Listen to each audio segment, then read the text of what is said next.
आप सभी का मेरे YouTube चैनल सनलाइट स्टडी में। यदि प्रिय विद्यार्थियों आप हमारे चैनल पर नए हो तो इस चैनल को सब्सक्राइब कीजिएगा, लाइक शेयर कीजिएगा।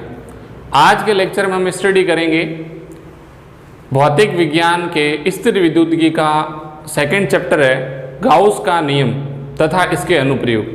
अब गाउस के नियम के चैप्टर वाले में हम लोग किन किन टॉपिकों के बारे में अध्ययन करेंगे वो जानते हैं। देखिए, सबसे पहले हम अध्ययन करेंगे विद्युत फ्लक्स किसे कहते हैं, विद्युत फ्लक्स का क्या मात्रक होता है, क्या विमा होती है और उसकी निर्भरता किन किन कारकों पर करती है।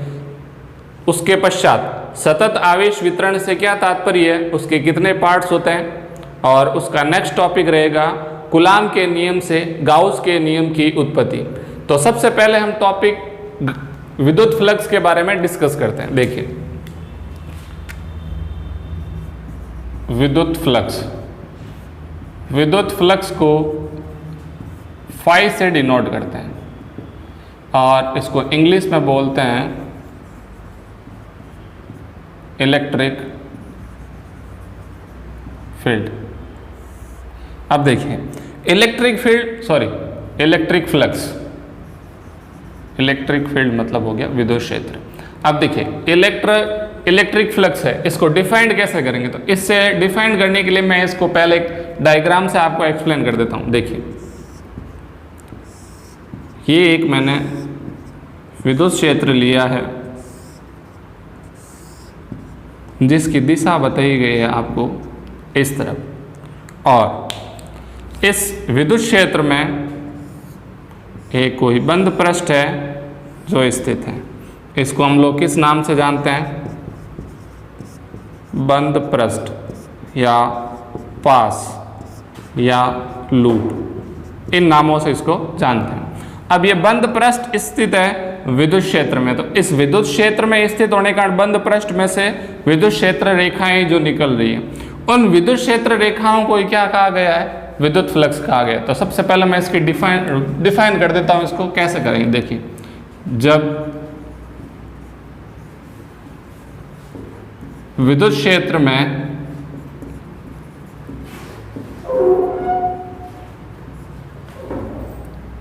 स्थित किसी बंद पृष्ठ में से गुजरने वाली कुल विद्युत क्षेत्र रेखाओं की संख्या को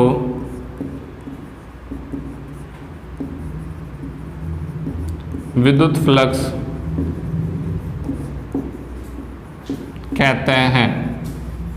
देखिए, ये विद्युत क्षेत्र में स्थित है, कोई बंद पृष्ठ है, इसमें से जो ये रेखाएं निकल रही है विद्युत क्षेत्र की, और आपने पहले चैप्टर में पढ़ रखा है कि जो विद्युत क्षेत्र रेखाएं होती है, यहाँ पर जो लिख रखा है इलेक्ट्रिक फील्ड लाइंस, जो इलेक्ट्रिक फील्ड लाइंस है वो इंटेंसिटी ऑफ इलेक्ट्रिक फील्ड की डायरेक्शन शो करती है, विद्युत क्षेत्र की तीव्रता की दिशा को प्रदर्शित करती है। तो इससे जो रेखाएं निकल रही है वो किसके परिभाषित कर रही है, विद्युत फ्लक्स को। देखिए, इसे किससे प्रदर्शित करते हैं, इसे फाई या फाई ई से प्रदर्शित किया जाता है। देखिए, आगे हम लोग पढ़ेंगे चुंबकीय क्षेत्र, तो चुंबकीय क्षेत्र पढ़ेंगे तो वहां आएगा चुंबकीय फ्लक्स, तो वहां पर फाई ई की जगह लिख देंगे फाई बी। ठीक है, अब देखिए, इसका फॉर्मूला स्टडी करते हैं। इसका फॉर्मूला क्या होता है, सूत्र। तो सूत्र को अध्ययन करने के लिए मैं इसका फॉर्मूला लिखता हूं। देखिए, क्या होगा इसका फॉर्मूला, विद्युत फ्लक्स इक्वल विद्युत क्षेत्र की तीव्रता मल्टीप्लाई अल्पांश क्षेत्रफल का घटक लेना है, और घटक भी किस दिशा में लेना है, ई की दिशा में घटक लेना। अब देखिए यहाँ एक नया वर्ड आया है, ये घटक। इसका क्या मीन्स होता है। देखिए विद्युत क्षेत्र की तीव्रता दे रखी है और उस तीव्रता के संदर्भ में x और y घटक लिए जाते हैं। जैसे x अक्ष पर लेंगे तो वो उसका क्षैतिज घटक हो जाएगा और y अक्ष पर लेंगे तो वो उसका ऊर्ध्वाधर घटक हो जाएगा। तो देखिए यहाँ पर बात कर रहा है e की दिशा में, तो देखिए मैं इसके लिए एक अल्पांश ले रहा हूँ। ये एक बंद पास पृष्ठ लूप है तो इसका कुछ ना कुछ क्या होगा, क्षेत्रफल होगा।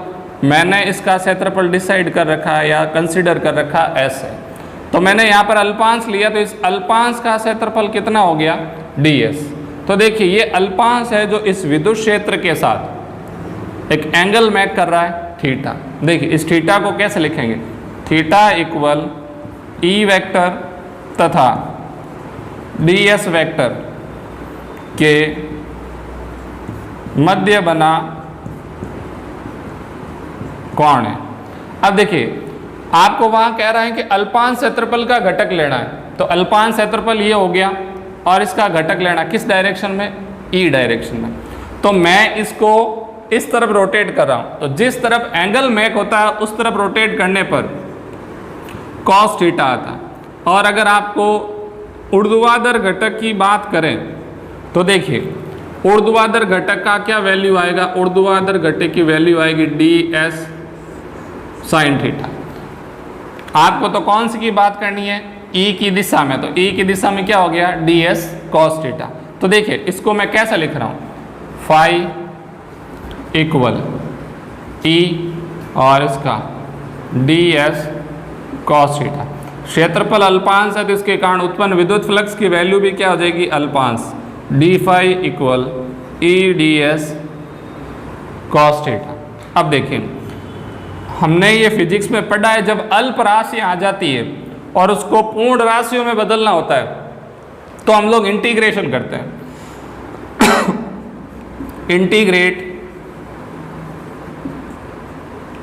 इंटीग्रेट करें तो देखिए इंटीग्रेट डी फाई इंटीग्रेट ई ds cos theta.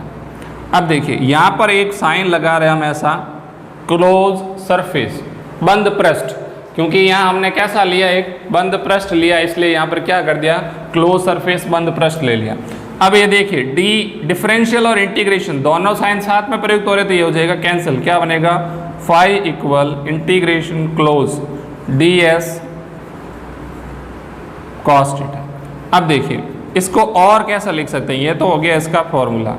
Class 11th में हमने पढ़ा था सदिशों का गुणनफल। सदिशों का गुणनफल होता है दो प्रकार का, एक तो होता है अदिश गुणनफल और एक होता है सदिश गुणनफल। अब सदिश और अदिश गुणनफल में डिफरेंट क्या है, अगर दो सदिश है और उनका बिंदु गुणनफल है तो सदैव एक अदिश राशि प्राप्त होगी, और दो सदिश राशियां उनके मध्य क्रॉस गुणनफल है तो सदैव एक सदिश राशि प्राप्त होगी। तो देखिए अब इसको मैं कैसे लिख रहा हूं, a vector dot b vector equal होता है ए बी cos थीटा। तो देखिए इसको कंसिडर कर रखा है ए, इसको बी, ये cos थीटा। तो मैं इसको कैसे लिखूंगा, देखना इसको लिखने का वे हो जाएगा phi equal close integration E vector dot ds vector. ये बन गया इसका फाइनल फॉर्मूला। अब देखिए फॉर्मूला हो गया, अब इसके बात करते हैं मात्रक की। तो देखिए मात्रक E के बारे में हमने प्रीवियस लेक्चर में स्टडी कर रखा है कि E इक्वल होता है F अपॉन Q, तो इसका मात्रक हो जाएगा वो होगा न्यूटन अपॉन कूलाम। तो देखिए E की वैल्यू न्यूटन अपॉन कूलाम, मात्रक ये हो गया। इसका मात्रक मीटर स्क्वायर, इसका अदर क्या यूनिट हो सकता है, तो देखिए इसकी अदर यूनिट, विद्युत क्षेत्र की तीव्रता की अदर यूनिट होती है वोल्ट अपॉन मीटर, फिर ये क्षेत्रफल का मीटर स्क्वायर, देन ये कैंसिल हो गया तो क्या बना, वोल्ट मल्टीप्लाई मीटर। ये हो गया इसका मात्रक। फिर बात करते हैं इसके विमा की। तो देखिए इसकी विमा बहुत आसान है, फोर्स अगर आपको ऐसा लर्न नहीं रहे तो newton by coulomb multiply metre square, ये इसकी यूनिट होती है।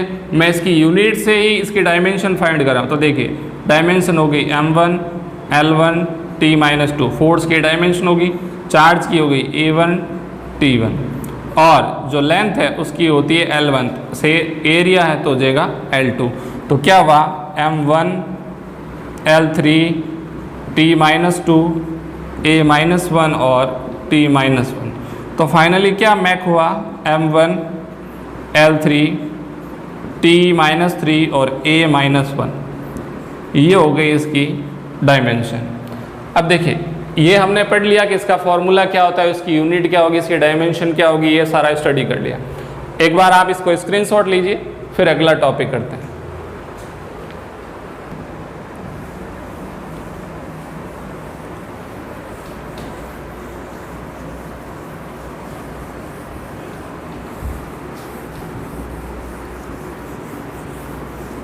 तो देखिए अब बात करते हैं सदिश और अदिश के बारे में। तो नेक्स्ट टॉपिक है सदिश या अदिश। ये होगी कौन सी राशि, तो अभी मैंने आपको बताया था सदिश गुणनफल अदिश गुणनफल। तो देखिए हमने एक अभी टॉपिक पढ़ा, फॉर्मूला डेराइव किया था EDS cos थीटा। तो ये सदिश है, ये भी सदिश है, बिंदु गुणनफल है, इसलिए जो राशि प्राप्त होगी वो कैसी हो जाएगी, तो विद्युत फ्लक्स है वो एक सदिश अदिश राशि होगी, क्योंकि दो सदिश राशियों के बिंदु गुणनफल से सदैव एक अदिश राशि प्राप्त होगी। अब देखिए आपको क्वेश्चन कोई पूछ सकता है, ये तो नॉर्मल सी डेफिनेशन थी। अगर आपको कोई क्वेश्चन पूछ ले कि विद्युत फ्लक्स का मान किन कंडीशन में 0 हो सकता है, किन कंडीशन में पॉजिटिव और किस कंडीशन में नेगेटिव होगा, तो इसके बारे में स्टडी करते हैं। देखिए इसके 3 पर्टिकुलर केस हैं। तो case first, if E vector parallel DS vector then theta equal 0 degree. यदि E वेक्टर और DS वेक्टर समांतर हो तो इसके संगत कोण का मान कितना होगा, 0 डिग्री। कैसे होगा देखिए, इसको डायग्राम की सहायता से आपको बताते हैं। ये मैंने ले लिया इलेक्ट्रिक फील्ड। अब इस इलेक्ट्रिक फील्ड में ये कोई एक क्लोज सरफेस है, बंद पृष्ठ है, क्लोज सरफेस है। मैं इसका एरिया ले रहा हूँ, ये एरिया ले लिया इसका अल्पांश, माइनर एरिया। तो इसका जो घटक है वो किस दिशा में, DS, इस दिशा में। तो देखिए अब जो ये E भी इस दिशा में और DS भी इस दिशा में, तो देन थीटा कितना हो जाएगा, समांतर होने पर थीटा होता है 0 डिग्री। तो देखिए फॉर्मूला पढ़ रखा है, phi equal close integration EDS cos theta, और cos थीटा, थीटा की वैल्यू है 0 डिग्री, तो फाई इक्वल हो जाएगा EDS cos 0 डिग्री। cos 0 का वैल्यू होता है 1, तो हो जाएगा EDS। और ये जो फाई की वैल्यू प्राप्त हुई है वो कैसी प्राप्त हुई है, पॉजिटिव। देखिए सेकंड केस इसका,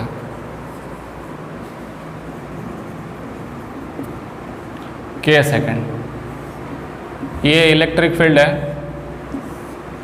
इस इलेक्ट्रिक फील्ड में एक क्लोज सरफेस है जो सिचुएट है। इस क्लोज सरफेस में मैं एक स्मॉल एरिया ले रहा हूँ और वो इलेक्ट्रिक फील्ड के क्या है, परपेंडिकुलर। तो देखिए परपेंडिकुलर होने पर थीटा कितना हो जाएगा, 90 डिग्री। दुनिया क्या लिखेंगे, if E vector perpendicular DS vector then theta equal हो जाएगा 90 degree. Then phi equal close integration EDS cos theta, theta की value 90 degree. Phi equal close integration EDS cos 90 degree, तो हो जाएगा cos 0। ये कंडीशन है जब विद्युत फ्लक्स का मान क्या हो जाता है, 0। अब देखिए next condition, case third, if E vector and DS vector are opposite direction then theta equal 180 degree. इसका क्या मतलब हुआ कि E वेक्टर और DS वेक्टर दोनों एक दूसरे के क्या हो, विपरीत दिशा में, तो उस स्थिति में कोण का मान कितना होगा, 180। देखिए डायग्राम इसका,